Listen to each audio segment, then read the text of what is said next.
Hello friends, नमस्कार। तो कैसे हैं आप? उम्मीद है आप सब बहुत अच्छे होंगे और आपकी पढ़ाई बहुत अच्छे से चल रही होगी। आज हम उपस्थित हैं हिस्ट्री के क्लास 12th के एक नए टॉपिक के साथ। History, HISTORY, history class 12th, ठीक, चैप्टर फर्स्ट है आपका।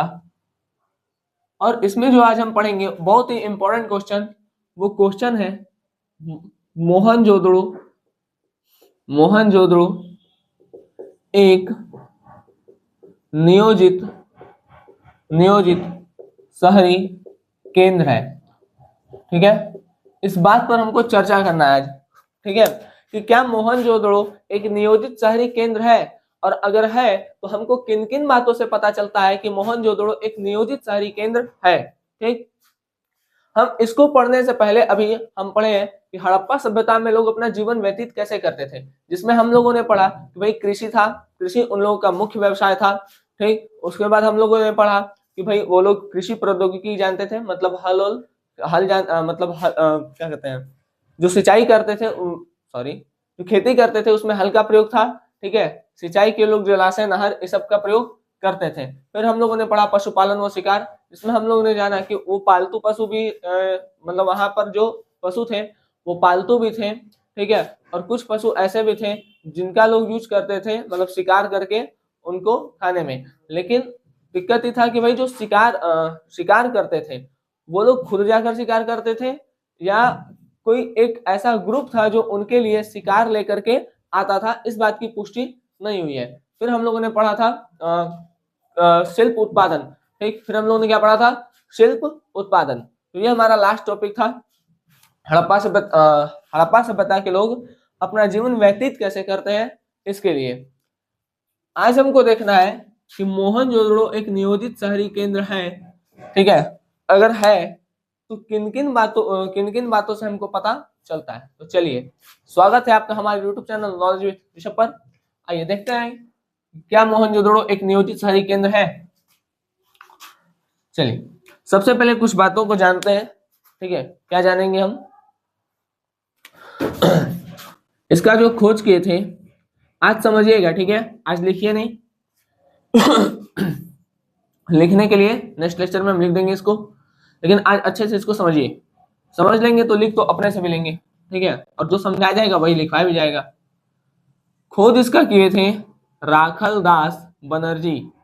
खोज कौन किया था? खोज किए थे राखल दास बनर्जी। कब? 1922 में। ठीक है, 1922 में खोज कौन किया?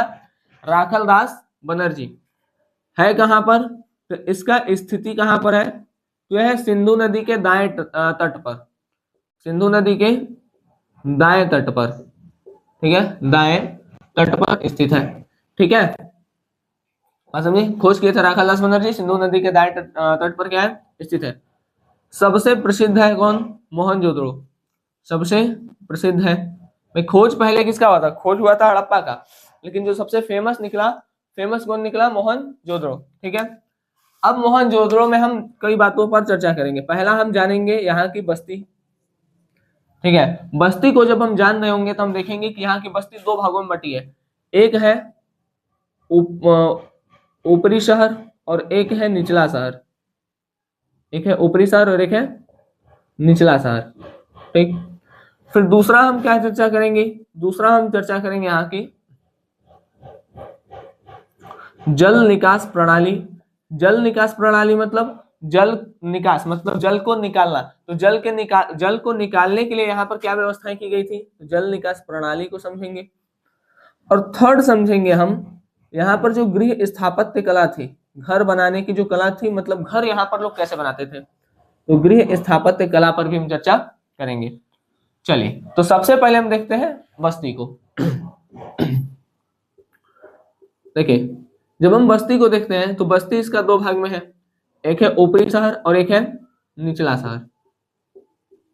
ठीक, ऊपरी शहर और निचला शहर, समझिए इसको ध्यान से। ठीक, देखिए, जो ऊपरी शहर है, जो ऊपरी भाग है, वो पश्चिम में है।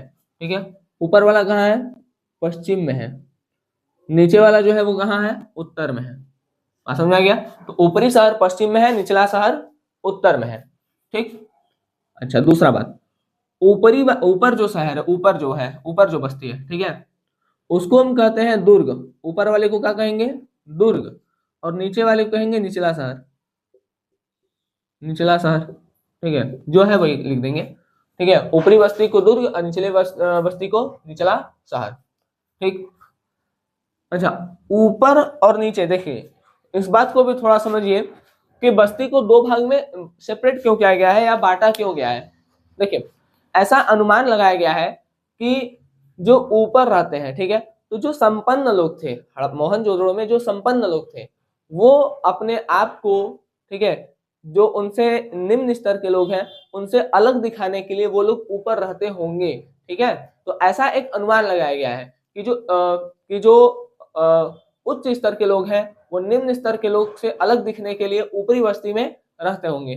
ठीक है, तो अब भाई ऊपर रह रहे हैं, ठीक है, मतलब जो छोटे हैं वो नीचे है, जो बड़े हैं वो ऊपर है। ठीक, तो ऐसा अनुमान लगाया गया है। दूसरा, ऊपर वाले शहर में जगह ज्यादा था, नीचे वाले शहर में जगह ज्यादा नहीं था। सॉरी सॉरी, ऊपर वाले शहर में जगह ज्यादा नहीं था, ठीक है, यहाँ का क्षेत्रफल कम था। देखिए, ऊपर बहुत लोग को नहीं रहना है, ऊपर बहुत लोग को नहीं रहना है, तो यहाँ पर क्षेत्रफल क्या रहेगा? कम। यहाँ पर क्षेत्रफल क्या था? कम। ऊपर बहुत लोग नहीं रह रहे हैं, कम लोग हैं। नीचे बहुत लोग को रहना है, यहाँ पर बहुत लोग को रहना है नीचे। ठीक है, तो नीचे का क्षेत्रफल बड़ा होगा। अपने सोचिए कि भाई नीचे बहुत लोग को नहीं रहना है, सॉरी, ऊपर बहुत लोग को नहीं रहना है, नीचे बहुत लोग को रहना है, तो जहां पर बहुत लोग को रहना है वहां का एरिया क्या होगा? बड़ा होगा। तो यहाँ का क्षेत्रफल बड़ा था, यहाँ का क्षेत्रफल क्या था? बड़ा था। यहाँ का क्षेत्रफल कम था। ठीक। तीसरा, अब देखिए भाई, यहाँ पर निम्न छोटे लोग हैं, ठीक है, यहाँ पर बड़े बड़े लोग हैं, तो छोटे लोग बहुत बड़ा बड़ा चीज तो बनवा नहीं पाएंगे। ठीक है, याद रखने के लिए सोचिए थोड़ा सा, इमेजिन करिए माइंड में, क्योंकि छोटे लोग हैं तो छोटे लोग बहुत बड़ा बड़ा चीज तो बनवा नहीं पाएंगे, बड़े लोग बड़ा बड़ा चीज बनवा सकते हैं। ठीक है, तो जो आवासीय घर थे, आवासीय घर, ठीक है, वो कहाँ मिलता है? ऊपरी शहर में। यहाँ पर आवासीय घर नहीं मिलता है। ठीक है, जैसे बहुत लोग जब एक साथ रहे, ऐसा जगह, ठीक है, बहुत लोग एक साथ रहे, ठीक, तो वैसा घर निचले वाले शहर में आपको देखने को नहीं मिलेगा। ठीक है, वैसा घर कहाँ मिलेगा? आवासीय घर कहाँ देखने को मिलेगा? ऊपर वाले शहर में। ठीक है। अच्छा, यहाँ पर स्नानागार था, स्नानागार जो बनता था, स्नानागार ऐसा समझिए स्विमिंग पूल। ठीक है, स्विमिंग पूल। तो वहां का स्नानागार बहुत बड़ा था। ठीक है, स्नानागार क्या था? बहुत बड़ा था। स्नानागार वहां पर बड़ा था, तो उससे अनुमान लगता है कि भाई जब कोई पर्व आता होगा, कोई त्योहार आता होगा, तो लोग वहां पर स्नान करके जाते होंगे। ठीक है, जैसे अभी कोई पर्व आता है, ठीक है, तो हम लोग गंगा जी स्नान करके जाते हैं पूजा पाठ करने। उसी तरीके से मानना है कि भाई जो ऊपरी शहर है वहां का स्नानागार जो था वो किसी जैसे पूजा उजा होता था, ठीक है, तो पूजा पाठ करने के लिए वहां पर लोग स्नान करके वहां पर मंदिर जाते होंगे, ऐसा अनुमान लगाया गया। ठीक है, और यहाँ के स्नानागार में जिप्सम और गारे का यूज करते थे। जिप्सम और गारे का यूज इसलिए करते थे क्योंकि पानी रिस करके बाहर ना चला जाए। ठीक है, देखिए जिप्सम क्या होता है, जैसे हाथ और टूट टाट जाता है, ठीक है, तो एक ठो पाउडर आता है। ठीक है, कौन आता है? एक पाउडर होता है। ठीक है, तो जो एकदम सॉलिड नहीं बन जाता है, जैसे पानी मिल गया तो एकदम सॉलिड बन जाता है, तो वो होता है जिप्सम। ठीक है, तो वो क्या होता है? जिप्सम। बात समझ में आ गया? तो भाई ये देखिए, भाई बहुत बड़ा घर बनवाना है, स्नानागार बनवाना है, तो छोटे लोग तो नहीं बनवा पाएंगे, ठीक है, तो बड़े लोग बनवाते थे तो यहाँ पर। ठीक है बात, तो दिक्कत तो आपने अच्छा, यहाँ का जो घर था, यहाँ घर चबूतरों पर बनाया जाता था। यहाँ घर कहाँ बनता था? चबूतरा पर। जैसे हम लोग नींव देते हैं ना, घर बनवाने के लिए नींव देते हैं, तो वो लोग चबूतरा बनवाते थे, तो जो चबूतरा था उसके ऊपर घर। ठीक है, तो चबूतरा घर के लिए नींव का कार्य करता था। ठीक है बात, तो घर किस पर बनता था? चबूतरे पर, और चबूतरा घर के लिए किसका कार्य करता था? नींव का कार्य करता था। ठीक है बात। अच्छा, यहां पर जो ईंट मिला, ईंट ना एक समान मिला था, ठीक है, एक समान नाप का। ईंट का जो नाप था वो मतलब एक समान था। एक समान नाप होने से क्या हुआ ईंट का कि भाई इससे पता चलता था कि उन लोग के पास नाप तोल की कोई पद्धति थी। भाई अगर नाप तोल की पद्धति नहीं होती तो सारा ईंट एक समान तो नहीं मिलता, कोई ईंट बड़ा मिलता, कोई ईंट छोटा मिलता, है ना। सारे ईंट अगर एक जैसे हैं, जितना बड़ा पहला ईंट उतना बड़ा दूसरा ईंट, उतना बड़ा तीसरा ईंट, मतलब इन लोग के पास मेजरमेंट के लिए कोई ना कोई मेथड रहा होगा। ठीक है, तो सारी चीजों को हम देखिए, क्योंकि हड़प्पा सभ्यता की चीजें ना पढ़ी नहीं जा सकती है, ठीक, तो हम जितनी भी चीजें हैं सब अनुमान लगा करके ही पता किए या किसी चीज को देख ताक करके। ठीक है, तो वही चीज हम पढ़ रहे हैं। ये वाला बात समझ में आ गया। ऊपरी शहर पश्चिम में, निचला वाला उत्तर में है। ऊपरी शहर को क्या कहते हैं? दुर्ग। निचले वाले को वही, भाई ऊपर ज्यादा लोग नहीं रह रहे हैं, नीचे बहुत ज्यादा लोग रह रहे हैं, तो नीचे वाला क्षेत्रफल बड़ा होगा, ऊपर वाला क्षेत्रफल कम होगा। ठीक, यहाँ पर आवासीय घर नहीं है, क्योंकि घर और बनाने के लिए, बड़ा चीज करने के लिए बड़े लोग आएंगे। ठीक है, तो यहाँ पर नहीं बन पाएगा, यहाँ पर बनेगा। स्नानागार भी कहाँ दिखेगा आपको? ऊपरी शहर में। स्नानागार के पीछे लोग क्या अनुमान लगाते हैं? स्नानागार के पीछे अनुमान ये लगता है कि भाई यहाँ पर स्नानागार बनाया गया होगा क्योंकि लोग जब पूजा पाठ के लिए जाते होंगे या कोई पवित्र ऐसा मेला वेला आता होगा या कोई पवित्र त्योहार आता होगा, ठीक है, तो उस त्योहार पर लोग यहाँ पर स्नान करते होंगे और उसके बाद लोग अपने नित्य दिन के क्रियाकलाप में लगते होंगे। ठीक है, और यहाँ पर एक समान ईंट मिला था, इससे पता चलता है कि भाई ये लोग नाप तोल जानते थे। ठीक है, तो ये हमारा बस्ती वाला पार्ट था जो कि समाप्त हुआ। अब हम दूसरा देखते हैं, जल निकास प्रणाली। देखिए यहाँ सेकंड है जल निकास प्रणाली। ठीक है, अभी हम किस पे थे? बस्ती। बस्ती का एक बार रिवाइज कर लीजिए। बस्ती कितने भाग में है? दो, ऊपरी और निचला।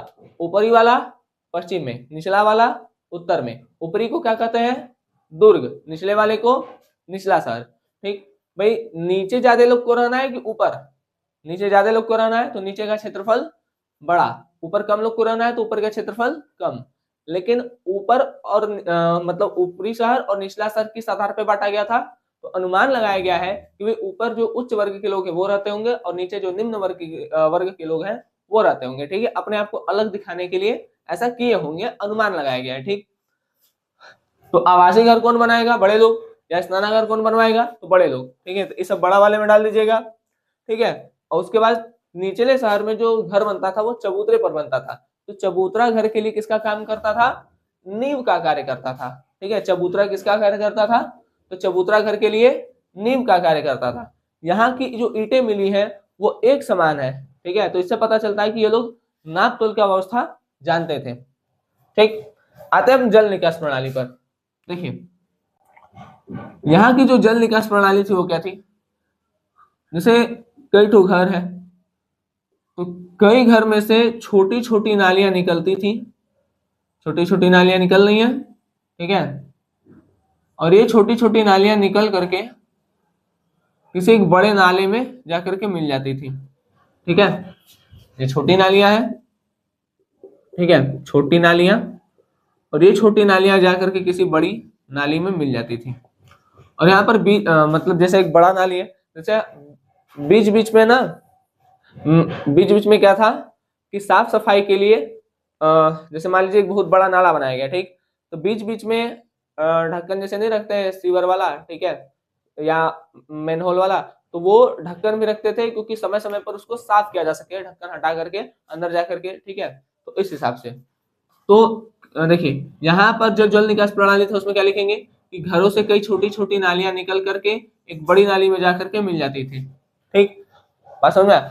अभी बड़ी नाली जा करके किसी बहुत बड़े नाले में मिल जाती थी। ठीक है, तो वहां पर खत्म हो जाता था। अच्छा, यहाँ की जो सड़कें थी वो ग्रिड पद्धति पर बनाई गई थी। सड़कें किस पे बनाई गई थी?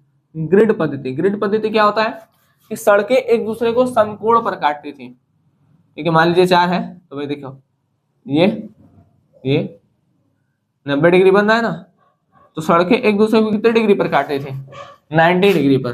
ठीक, जैसे मान लीजिए एक रोड ये है, एक रोड ये है, एक रोड ये है, एक रोड ये है। ठीक, तो जब देखेंगे तो अगर इसको ऐसे मिला देंगे, ठीक है, तो देखिए सड़कें एक दूसरे को कितने पर काट रही हैं? तो सड़कें एक दूसरे को 90 डिग्री पर काट रही थी। तो जहां पर ऐसा पैटर्न दिखाई दे वहां पर होता है ग्रिड पद्धति। ठीक, तो यहाँ की जो जल निकास प्रणाली थी और जो यहाँ का जो सड़क जो बना था, ठीक है, यहाँ की सड़कें देखिए, यहाँ की जो सड़कें थी उसको और यहाँ की जो नालियां थी उसको, सड़कें और नालियों को देख करके हमको ऐसा लगता है कि ये जरूर कोई शहरी सभ्यता रही होगी, क्योंकि ऐसा पैटर्न आपको शहर में ही देखने को मिलता है। ठीक है, कि भाई सड़कें चौड़ी हैं, भाई यहाँ की सड़कें चौड़ी भी थी, ठीक है, तो सड़कें चौड़ी हैं, सड़कें एक दूसरे को समकोण पर काट रही हैं, समकोण मतलब वही ग्रिड पद्धति वाला, ठीक। यहाँ की छोटी छोटी नालियां जाकर बड़े नाले में मिल रही है, ठीक है, तो ऐसा पैटर्न आपको शहर में देखने को मिलेगा। जैसे शहर में नालियां व्यवस्थित रहती हैं, ठीक है, नालियां निकल करके जाती हैं, नाले में मिल जाती हैं, ठीक, सड़कें चौड़ी रहती हैं, एक दूसरे को समकोण पर काटते हैं, ग्रिड पद्धति पर काटते हैं। जैसे चौराहा नहीं देखे होंगे, तो चौराहा क्या रहता है भाई, ऐसा ही नहीं रहता है भाई, एक ये रहेगा और ये रहेगा, ठीक है, बात समझे। चौराहा अगर इमेजिन करेंगे तो ये एक रोड है, एक रोड ये है और एक रोड ऐसे है, तो जब ये और ये मिलाएंगे तो कितना होगा, 90 डिग्री पर कट कर रहा है, ठीक है, तो उसी को हम ग्रिड पद्धति कहते हैं, बात समझ गए। तो यहाँ की जो सड़कें और नालियां थी उसको देखकर हमको ऐसा लगता है कि भाई जरूर ये शहरी सभ्यता रही होगी, ठीक है, इसीलिए हम सिंधु घाटी सभ्यता को शहरी सभ्यता मानते हैं, ठीक है, बात समझ गए। चलिए, तो हमारा दो टॉपिक हुआ, एक बस्ती, एक जल निकास प्रणाली। जल निकास प्रणाली में क्या समझे कि भाई कई घरों से छोटी छोटी नालियां निकल करके एक बड़ी नाली में मिल जाती हैं, और यहाँ की जो सड़कें थी वे एक दूसरे को समकोण पर काटती थी, और जब सड़कें एक दूसरे को समकोण पर काटते हुए बनाई जाती हैं तो इस पद्धति को हम ग्रिड पद्धति कहते हैं, ठीक है। चलिए, अब लास्ट देखते हैं हम गृह स्थापत्य कला, कि वहां पर लोग घर किस तरीके से बनाते थे, ठीक।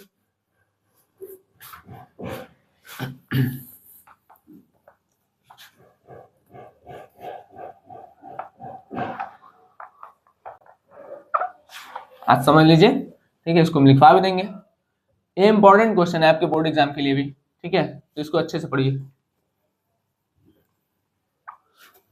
हालांकि सिंधु घाटी सभ्यता सारे एग्जाम के लिए इंपॉर्टेंट है। देखिए, गृह स्थापत्य कला, गृह स्थापत्य कला,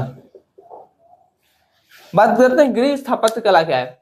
मतलब वहां के लोग घर, वहां के लोग, कहाँ के लोग, मोहनजोदड़ो, ठीक है, घर किस तरीके से बनाते थे। देखिए, तो सबसे पहला बात, यहाँ के लोग एकांतता को महत्व देते थे, एकांतता को महत्व देते थे। अच्छा, ऐसा हम क्यों कह रहे हैं, देखिए, यहाँ के जो लोग घर बनवाते थे ना, तो नीचे वाला जो घर था उसमें खिड़की नहीं था, है ना, नीचे के घरों में, नीचे के घर में खिड़की देखने को नहीं मिला, नीचे घर में खिड़की नहीं, ठीक है, नीचे घरों में खिड़कियां देखने को हमको नहीं मिली थी, ठीक है। अच्छा, यहाँ के जो लोग थे, ठीक है, देखिए, एक घर, मतलब से मान लीजिए एक घर है, तो घर में बीच में आंगन होता था, बीच में आंगन होता था और चारों तरफ रूम होता था, ठीक है, जैसे गांव में आप लोग देखे होंगे बीच में आंगन होता है और चारों तरफ क्या होता है, रूम होता है, ठीक है, बात समझ गए। तो गृह स्थापत्य कला यहाँ पर क्या था कि भाई घर था, घर के बीच में आंगन और आंगन के चारों तरफ कमरा था या रूम था, ठीक है। ये लोग नीचे के घरों में खिड़कियां नहीं रखते थे, इससे पता चलता है कि ये लोग एकांतता को महत्व देते थे, ठीक है, बात समझ में आ गया, ठीक। यहाँ मतलब मोहनजोदड़ो में कोई कोई 2 मंजिला इमारत भी मिला है, मतलब 2 मंजिला घर भी मिला है, 2 मंजिला घर भी मिला है, ठीक है, कोई कोई। तो 2 मंजिला घर में लोग फर्स्ट फ्लोर से सेकेंड फ्लोर पर जाने के लिए लोग सीढ़ी का यूज करते थे, ठीक है, फर्स्ट फ्लोर से सेकेंड फ्लोर पर जाने के लिए लोग जो लकड़ी का सीढ़ी आता है उसका यूज करते थे, ठीक। यहाँ का गृह स्थापत्य कला में यही 3-4 बात याद रखिए। पहला बात, यहाँ पर जो यहाँ गृह स्थापत्य कला कैसी थी, तो भाई मोहनजोदड़ो के लोग बीच में आंगन रखते थे और चारों तरफ कमरा रहता था। यहाँ के लोग एकांतता को महत्व देते थे, नीचे घरों में खिड़कियां नहीं बनाते थे और कोई कोई 2 मंजिला इमारत भी मिला है इस, ठीक है, और वो लोग जो सेकेंड फ्लोर पर जाते थे तो उसके लिए सीढ़ियों का प्रयोग करते थे, ठीक। चलिए, तो ये एक इंपॉर्टेंट क्वेश्चन था, ठीक है, जो कि हम लोगों ने समझा, ठीक है, उम्मीद है आपको समझ में आएगा, ठीक। चलिए, अब हम नेक्स्ट लेक्चर में इसको लिख करके फिर से एक बार समझा देंगे, तो आपका 2 बार, ठीक है। अभी देखिए, एक बार अभी समझा दिए, एक बार आप लोग देखेंगे समझेंगे, ठीक है, अपने से उसके बाद नेक्स्ट बार इसको लिखवा के फिर समझाएंगे, एकदम याद हो जाएगा। ठीक है, चलिए तो मिलेंगे आपसे अगले लेक्चर में, तब तक के लिए धन्यवाद, जय हिंद। आप लोग अच्छे से पढ़ाई करते रहें।